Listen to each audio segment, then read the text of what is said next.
नमस्कार, खबर सूत्र में आपका स्वागत है। मैं हूं आपके साथ योगिता वाधवानी।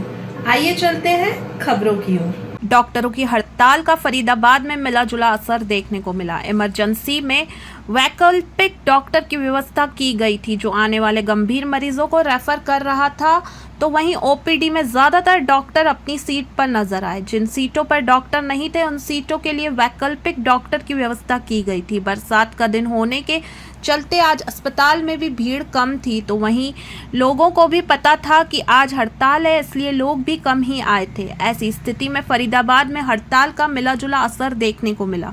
सीएमओ डॉक्टर विनय गुप्ता ने कहा कि फरीदाबाद और पलवल में हड़ताल पूरी तरह बेअसर है। तमाम तरीके के इंतजाम कर लिए हैं और मरीजों को कोई भी परेशानी नहीं होने देंगे। खबर सूत्र के लिए फरीदाबाद से सुनील चौधरी की रिपोर्ट। सर, डॉक्टर्स की हड़ताल का ऐलान हुआ था, किस तरह की स्थिति फरीदाबाद में है?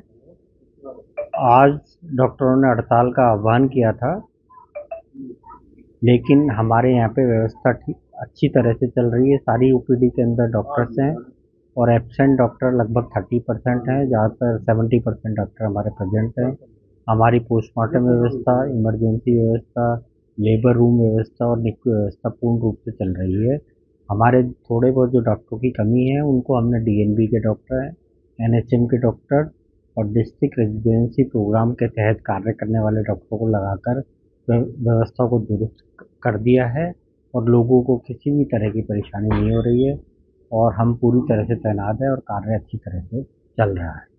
कार्य अच्छी तरह चल रहा है, लेकिन हम देख रहे थे कि कई जगह नए चेहरे नजर आ रहे हैं, जो रूटीन डॉक्टर्स हैं वो नहीं है, तो इंतजाम कहाँ से किया गया है? डिस्ट्रिक्ट रेजिडेंसी प्रोग्राम के अंदर डॉक्टर जो डिफरेंट मेडिकल कॉलेज से हमारे पास 3 महीने के लिए आते हैं, डीएनबी के डॉक्टर और एनएचएम के डॉक्टर जो हैं उनको हमने वैकल्पिक व्यवस्था के तौर पर उनको लगाया है और वो पूर्ण रूप से कार्य संभाल रहे हैं। अच्छा, 2 जिलों का कार्यभार है आपके, पलवल भी और फरीदाबाद भी, तो अगर फरीदाबाद और पलवल दोनों जिलों की अगर स्थिति पूछी जाए कि दोनों जिलों की आज की हड़ताल का असर आप किस तरह से देख पा रहे हैं, तो क्या बताएंगे आप?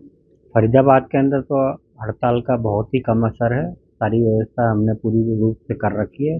पलवल के अंदर भी सारी व्यवस्था पूर्ण रूप से की हुई है। ओपीडी व्यवस्था, इमरजेंसी व्यवस्था, पोस्टमार्टम व्यवस्था अच्छी तरह से चल रही है और वहाँ की अटेंडेंस अभी थोड़ी देर में मेरे पास आएगी तो मैं आपको बता पाऊंगा कितने डॉक्टर हैं। अच्छा, डर इस बात का था कि जो एक्सपर्ट डॉक्टर नहीं होंगे तो इमरजेंसी में परेशानी आने वाली है, इसके अलावा पोस्टमार्टम में परेशानी आएगी, ओपीडी में जब लोग पहुंचेंगे, क्योंकि बड़ी संख्या में बड़ा हॉस्पिटल है, बड़ी संख्या में मरीज पहुंचते हैं, तो किस तरह का इंतजाम हुआ? हमारे पोस्टमार्टम के अंदर जो डॉक्टर प्रियंका हैं वो रूटीन पहले जो पोस्टमार्टम करती है, फॉरेंसिक एक्सपर्ट है, वही पोस्टमार्टम कर रही है। इसके अलावा हमने छायसा से भी एक फॉरेंसिक एक्सपर्ट बुला लिया है, वो भी उनके साथ हेल्प कर रहा है उनकी। इमरजेंसी व्यवस्था के अंदर हमारे आरएमओ डॉक्टर और अन्य डॉक्टर पूर्ण रूप से कार्य को संभाल रहे हैं। निक्कू के अंदर हमारे एनएचएम के डॉक्टर पहले से ही हैं, वो पूर्ण रूप से उसे संभाल रहे हैं। लेबर रूम में हमारे जो डीएनबी स्टूडेंट है गायनी के, वो पूर्ण रूप से कार्य कर रहे हैं और व्यवस्था सुचारू रूप से चल रही है। तो ये मान के चलें डॉक्टर साहब, जिस तरह से आप बात कर रहे हैं, बता रहे हैं, दावा कर रहे हैं, स्थिति पूरी तरह से सामान्य है आपके साथ? स्थिति पूर्ण रूप से सामान्य है और अंडर कंट्रोल है। जहाँ पर थोड़े बहुत डॉक्टर कम थे उनकी व्यवस्था हमने पूर्ण रूप से कर दी है, किसी भी तरह की परेशानी नहीं है।